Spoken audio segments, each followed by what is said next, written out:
Hello YouTube, it's Sean from Sean Says Hockey here, and today I'm making a video I've been hoping to make, even on my retro gaming channel, every season for the past 5 years, and we're going to go for a prediction video for how the 25-26 season is going to play out. So these are my own selections, basically from games that I've watched in pre-season, and also all of the hockey content that I've tried to ingest over the off-season. I just wanted to put my thoughts into one video, as we are now just a few days from puck drop on the 25-26 season. In this video, I'm going to share who I think will win the Gavin McKenna sweepstakes, or at least finish bottom of the NHL, and also who I think will win the Stanley Cup. Cough, it's not the Ottawa Senators, sadly. So without further ado, let's get into who I think is going to have a bad season and finish at the bottom of the NHL and have the best chance of landing Gavin McKenna. Now, when it comes to looking at the teams that I think are going to finish towards the basement of the league and have the best chances of getting McKenna, there's a few notable mentions here that I think will just be above the level that the teams that I'm actually going to go for. It's between two teams, I think. So I'm going to do the same for people I think are the teams that are going to win the Stanley Cup. I'm going to go for two teams that I believe are going to finish very, very low in the league indeed. But some notable mentions for teams I don't think are going to do that is one, the Chicago Blackhawks, and obviously the San Jose Sharks. Now, I'm saying obviously because last season at stages, the San Jose Sharks actually looked pretty decent. From games they played against the Sens, where Macklin Celebrini and Will Smith just absolutely ran the game at stages when we played them. I think they're going to be okay. They've made some additions in the off-season as well, and I think they're going to be pretty decent this season coming. By no means am I saying the San Jose Sharks are going to win it all, but I think they're just going to get themselves out of that running for Gavin McKenna this season. The players that they've actually got on the roster, they're all sort of growing together, and they've got sort of experienced heads around them like Tyler Toffoli, Jeff Skinner and Dmitry Orlov. Also throw in there, they added someone like Adam Gaudette from the Sens, who last season was absolutely outstanding at stages for us. I think he's going to offer them a bit of an alternative for lower line scoring, which gives them a bit more of a punch moving forward. And with players like Shaquem McMadulan and Ty Dellandrea making further steps this season, I think they're going to be okay, you know. Also add in that they acquired Kerry Price in the off-season. I know he's not playing. I think the San Jose Sharks are going to find themselves have a decent season, and I think over the next few seasons in particular, we're going to really start to see the San Jose Sharks start to take some real big steps. While speaking about improvements, obviously the other team that I think might just be above the Gavin McKenna sweepstakes this season will be the Chicago Blackhawks. I think further improvements from Connor Bedard and Frank Nazar are going to help with that team's rebuild again this season and project them up the league a bit further. Bedard in particular has improved year on year since he came into the league in 23-24, scoring 67 points last season where he played a full campaign. Obviously he had the broken jaw in his first season. So last year, although it was a frustrating one, he still actually managed to get 67 points on a real struggling team. Also throw into that, it's a contract year as he comes off his entry level contract, and the fact that they've kept Ryan Donato, who had a career year last year with 62 points. Somebody also who I hoped the Ottawa Senators would have sniffed around and picked up at the trade deadline, has just signed a new deal with the team that's going to see him pick up $4 million a season till the 28-29 season. Also throw into there, they've got Spencer Knight now as an actual sort of bona fide number one in my opinion. He just looks so good at stages when he was playing with Florida. He was just crying out for that number one starter position, and I think he's found his home now with Chicago. I think the Blackhawks are going to do pretty well next season. Again, like the San Jose Sharks, they're going to be around the lower end of the league, but I think just out of the Gavin McKenna sweepstakes. But moving on to who I think is going to be in pole position to land that prize number one asset moving forward for their franchise rebuild, I'm going to touch on two teams in particular. The first team I'm going to start off with is the Pittsburgh Penguins. Now, obviously, they've sort of said that everyone is tradable. There's even been talk about Crosby going, which I hope doesn't happen because I'm going to the Global Series in November to watch them play Nashville. And to be fair, the only reason I'm actually going is to see Sidney Crosby play. So here's hoping he's one player that isn't traded. But when you look at that team, they are really down to the bare bones. Last season was a pretty bad season for them. Although saying that, you did have good seasons from players like Brian Rust and also Ricard Raquel, both of which have been in trade talks, by the way.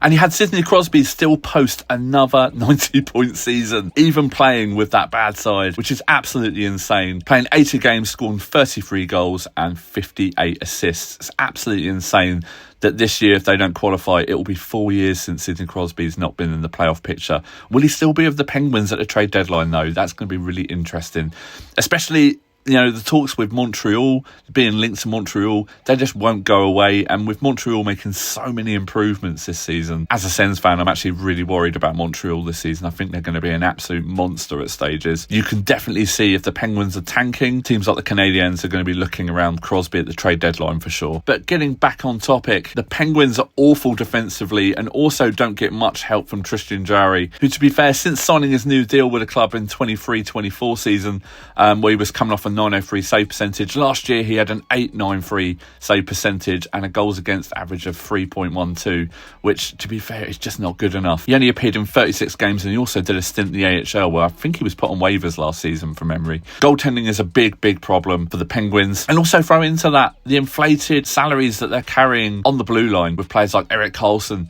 still on the hook for 10 million, likely going to get traded this season. But again, for a defenseman, actually had pretty decent numbers for the team last year. He was their top point getter for the team in defence with 53 points, 11 goals and 42 assists. He played all 82 games as well. So you can't fault the effort there. Maybe with a bit more supporting cast around him, you would have seen more inflated numbers from that decor. But the Penguins are an ageing team. You've got Crosby, Letang, Malkin and Karlsson all into their twilights of their careers. But I think they might just be outdone this season by my selection to finish bottom of the pile. And that team is, I hate to say it because they're actually one of my favourite teams aside from the Senators in the NHL, the Seattle Kraken.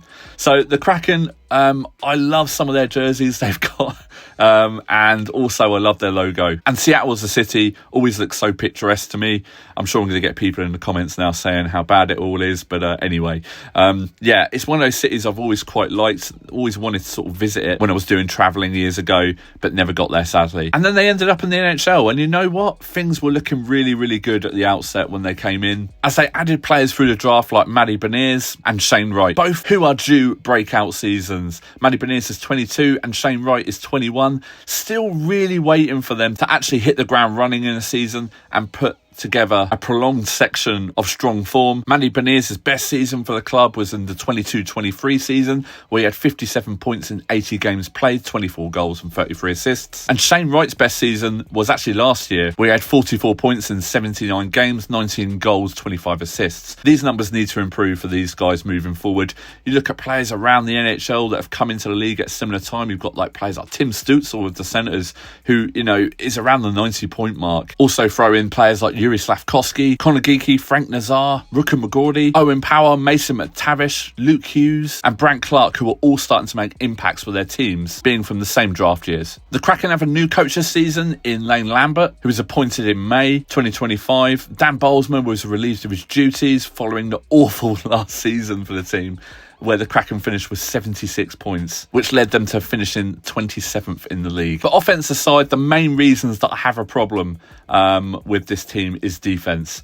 Joey Decord is an absolute solid starter for the team. He's one of the guys that got away for the Sens, along with Gustafsson playing for the Wild. Hated those guys leaving the Sens because they've gone on to do great things with the clubs that they're at, but they can't do it without a decent defence in front of them. And in all honesty, when I look at the Kraken roster, there's absolutely no one that sort of jumps out on their decor that I would say, yes, I must add to my team, other than Brandon Montour. Coming over from the Panthers last season, he played 81 games with 18 goals and 23 assists, best for 41 points last season on a really bad Kraken team. But other than that, there's no one else really on that team that I would look at and think, you know what, I would love the Sens to pick up or at least be sniffing around. They've added Ryan Lindgren this season, primarily from the New York Rangers, but via the Colorado Avalanche. So we'll see if that improves things at all for them. But I do worry about the Kraken this season. I just don't think they've got a lot going for them. And I think that a player like McKenna would just give this team the shot in the arm that it needs. As in all honesty, it tries to find an identity moving forward. They need to bulk out that decor. And can you imagine if Beniers and Shane Wright got someone like Gavin McKenna to help them with the offensive load moving forward? I think that would be an absolutely brilliant thing for the team moving forward. With players like Marchment and McCann still on the team, you've got a bit of depth scoring there, but just one or two more key pieces might see this team move forward. And I could see really good things if they landed McKenna in the coming seasons for the Kraken. So I'm going to go for the Kraken finishing bottom of the NHL and be in first position to land Gavin McKenna. So now we come to the teams that I believe are going to be the most solid this season and challenge for the cup and obviously end up winning it. So there's a handful of teams obviously that are going to be there or thereabouts. The Oilers are going to be there again, I think, and so are the Florida Panthers. I do think that old Father Time will catch up though with the Florida Panthers. They just seem to be hit with these injury problems throughout the season, whether it's going into it, carrying injuries, or coming into the playoffs with players miraculously recovering and coming off the injured reserves. But hey, that's how they've done things the past few years and it's worked, right? They've won 2 Stanley Cups. And the Edmonton Oilers, I don't really see them making the strides in net that they sort of had to make for the 25-26 season. I just think going into it with a goalie tandem of Stuart Skinner, Calvin Pickard and also Connor Ingram, who's recently been acquired from the Utah Mammoth. I just think you're sort of rolling it back really. And, you know, at times Stuart Skinner looks like a world beater, but 70% of the time he's not. He's a brilliant shot stopper, but, you know, Edmonton really just need the goaltender sorted in order to push them over the top. And I think the Connor Ingram addition is going to be solid. And along with Calvin Pickard, there's going to be a solid backup tandem there ready to shoulder the load should Stuart Skinner need it. But I still don't think they've made enough changes in the off-season. Also, the loss of people like Corey Perry is a massive, massive thing for them. At times last season, I felt he was the heartbeat of the team. Now, there is 2 teams that I would really, really like to say and go out on a limb for that are going to win the Stanley Cup this season. And unfortunately, one of them isn't Ottawa. I see Ottawa scraping in again to the playoffs this year, either via a wild card or maybe even one of the last actual playoff spots. I'm going to be covering that in a video for the Senators as well. So keep an eye out for that one. But the 2 teams I'm going to say, the first off, I would say, is Tampa Bay. Now, Tampa Bay, they make steady improvements over the season. I really, really liked their additions that they made last year when they brought in JJ Moser and they also brought in Connor Geekie as well, who, you know, they just seem to get these players and they just seem to turn them around. You know, you look at their roster, they've got Kucherov there, but they've also got players like Jake Gensel, who's just such a classy player on the left wing. And also you've got unsung heroes in Brendan Point and Ryan McDonough. Both of those guys are excellent players. And add into that also Victor Hedman as well. And obviously Andrei Vasilevsky in goal. You've got pretty amazing players on that team, and you've got a pretty amazing core on that team, and I would expect them to challenge. Kucherov just seems to keep producing time after time. I think he turns 33 this season, so it'll be interesting to see if he slows down in the coming seasons, but there probably is a window at the moment with Gensel being as red hot as he was last season in patches, and also Kucherov continuing to go on an absolute tear in the point charts. Also throw into that, last season they were the most potent team in the league for goals with 3.56, and they're also 5th in the power play percentages with a near 26% success rate on power plays last season, again driven by Kucherov and Braden Point. Throw into that, they're also solid defensively. Last season they were 4th in the league with goals against at 2.63 and 6th on the penalty kill with an 81% penalty kill rating, which is just insane. And also throw into that, you've got one of the league's best goaltenders, Andrei Vasilevsky, backstopping you. But anyway, like I said, there was 2 teams. Tampa Bay a close second, and I mean close. I found it very, very difficult to separate these teams, and it pains me to do it, but the team I've got to win it all this year is the Vegas Golden Knights. Now, apart from the obvious in adding Mitch Marner, that isn't just the reason that I'm going for the Vegas Golden Knights. For anyone that really knows me and sort of listens to a lot of my hockey content, you'll know that I'm not the biggest Vegas Golden Knights fan. That being said, I can appreciate the team they've assembled, and adding a 100-point player in Mitch Marner obviously isn't going to hurt. Even looking back at Mitch Marner's stats over the last 4 years, the lowest point totals he's got was 85 back in 2023-24 season, and that was even with missing games during those seasons. The 23-24 season, the lowest point total he got, he only played 69 games. Still managed to get 26 goals and 59 points though for the Leafs. Even as a Sens fan, I always appreciated how good Marner was And I'm just glad he's not on the blue side of Ontario now. It sort of means that I can like him now, right? I think the thing that really excites me with the Marner addition for the Vegas Golden Knights, and I never thought I'd say that, is that you've got Jack Eichel on the same line as him. He's just coming off a career year as well. He's had solid years since he's been in Vegas. I think his lowest point totals, I mean, taking out the 21-22 season when he only played 34 games, his lowest point total is 66, and that season he actually played 67 games. But yeah, Jack Eichel being on the same line as Mitch Marner.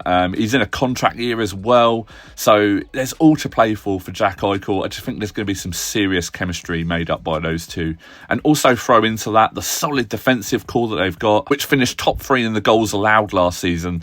They've got some absolutely amazing defensemen on that roster. Obviously with names like Shea Theodore, Noah Hannafin, and one of my favourites in Zach Whitecloud, who I think is massively underrated as a defenseman. Throw into that some solid goaltenders. They've never been really proven, but I think they're a bit above Edmonton and Aiden Hill and Akari Schmid. Aiden Hill actually had a pretty solid season last year, appearing in 50 games with a 32-13-5 record with a .906 save percentage. When you put that up against Stuart Skinner, who played 51 games, he had a .896 save percentage with a 2.81 goals against average with a record of 26-18-4. So sort of touching back on that, as I said earlier in the video, I just think that there's a slight upgrade with the Vegas goaltending, and Vegas is always aggressive at the trade deadline. So it's going to be really interesting to see if they add further players and pieces to that team the deeper the season gets. In regards to the depth of the Vegas Golden Knights, you've obviously got Thomas Hedl as well. He played 73 games with 32 goals and 29 assists last season, which is adding solid point depth on the offensive side of the team. You've also got players like Mark Stone who just bring immense experience to the team. Funny thing about Mark Stone is he had a great season last year with 67 points, which was actually a career year. And with playing 66 games with his injury-ravaged body, it's actually the most games he's ever played in a season since 2016-17 season with the Senators, where he had 22 goals and 32 assists for a 54-point season. So like I said, he actually had an amazing season last year. And as the heartbeat of that team at the Vegas Golden Knights, I really hope, being a Sens fan who absolutely loves Mark Stone, I would love to see him win another Stanley Cup with the Vegas Golden Knights. So there we go, guys. I hope you've enjoyed my takes for this season. My picks are out there to be shot at. Please feel free to make your suggestions below in the comments for what you think might happen. And also let me know where you think I've gone wrong, because, you know, we're all entitled to our opinion, and that's why these videos are great, and I really wanted to have a shot at making one of these for this season. Hope you've enjoyed, guys. Please feel free to comment, rate and subscribe, and I'll see you all again soon. Thanks for watching. Bye.